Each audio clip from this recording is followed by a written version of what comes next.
Hello, my name is Brenda. I was born in Hackensack, New Jersey. Something that marked my life is that when I was 11 years old, my parents got divorced. And I kind of took advantage of that moment because my mom, she was a single mom, and as a single mother, it's hard to really tell your children what to do as a father could. So I would kind of manipulate my mom to kind of get her to do what I wanted, and I didn't really understand, but I was actually hurting her leaving, going to New York. It was actually something that was separating me from the will of God. I ended up getting into weed. I ended up getting into smoking, into drinking, hanging around with the wrong people. I went to a dance studio because that's what I went to New York for, to do dance. In the midst of that, I started getting even more depressed because I got into a very toxic relationship. One of the symptoms, one of the feelings that I had when I was experiencing the whole maniac bipolar disorder, as so the doctors say, I was having thoughts in my head coming back from the dance studio. In the subway station, I heard the voices, saying, "You have to sing this song."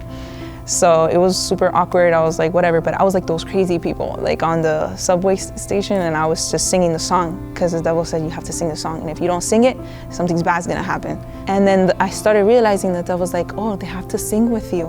And I'm trying to convince all the people in the subway, I'm like, sing with me. And they're just looking at me like, what is going on with this girl? To see nobody was singing with me, I started getting antsy, and I started shaking, and I'm like, oh my God, what's gonna happen? And I started getting angry, and I started punching the subway. They called the cops on me. And they were like, oh, this girl, she's out of control.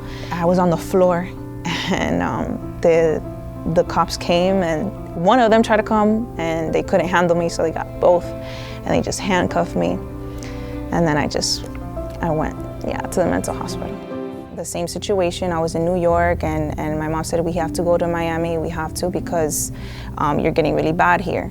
The psychiatrist didn't know what to do with me anymore. So it was pretty much like everybody was hopeless. They didn't know what to do.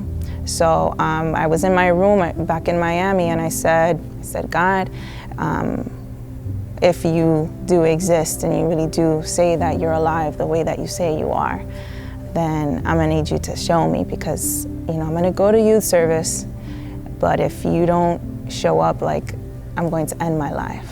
So I went.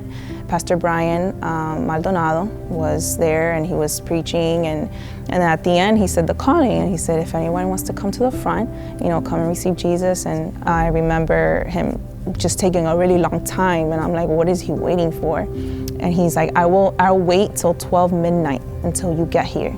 And I heard the voice of God that said, what are you waiting for? When I heard that voice, I was like, you're right. It was like, I got taken back to a vision of when I was in my room. And I said, if you don't deliver me and you don't set me free, something's gonna happen to me. And so I was like, you know what? I was like, you're right.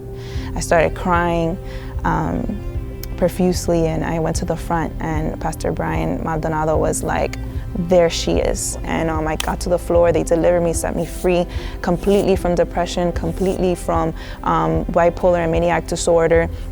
And I never had to take medication again, ever since. And my mom, she looked at me in the eyes that same night, and she said, my daughter's back. And the most powerful thing is that I know that I was set free and delivered for sure, because I didn't do the same things anymore. The reason I know that I'm in the will of God is because I'm alive. I wouldn't be here.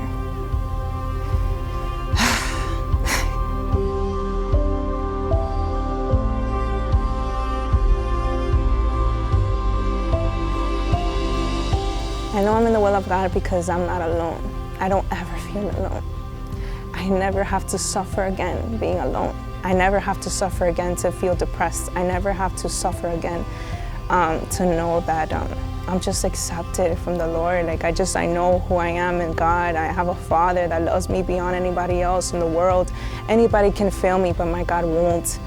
I know that I'm in the will of God because when you've been through so much and you've tried everything, you tried the whole thing, you looked for everywhere else, you get to the point where you're in rock bottom and you have to find who you are. And guess what? The only one that you'll find is Jesus. The only one that you'll find that will be there at that lowest point. Jesus went to hell and back for you. So of course he'll reach you at rock bottom. There's nowhere he cannot go. So he found me. And when he found me, where I was at, it's like I can do anything.